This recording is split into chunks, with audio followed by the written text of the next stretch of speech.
2029లో జరగనున్న పార్లమెంట్ ఎన్నికల్లో భారతదేశ వ్యాప్తంగా ఒక నియోజకవర్గం సంచలనాత్మకంగా గమనార్హంగా మారిపోతుంది. అదే డైమండ్ హార్బర్ నియోజకవర్గం. బెంగాల్ ముఖ్యమంత్రి మమతా బెనర్జీ మేనల్లుడు, ప్రస్తుత పార్లమెంట్ సభ్యుడు, అదే నియోజకవర్గం నుంచి ఉన్నటువంటి ఆయన అభిషేక్ బెనర్జీ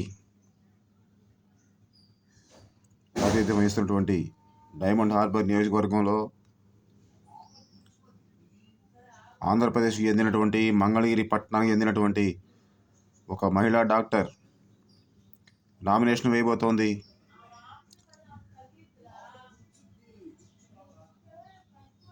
అభయ గొంతు మంగళగిరి చెందిన ఒక డాక్టర్ డైమండ్ హార్బర్ నియోజకవర్గం కేంద్రంగా ప్రపంచవ్యాప్తంగా నిర్మించబోతోంది. కమ్యూనిస్ట్ ఇండియా వర్ధిల్లేను, కమ్యూనిస్ట్ విప్లవం వర్ధిల్లేను.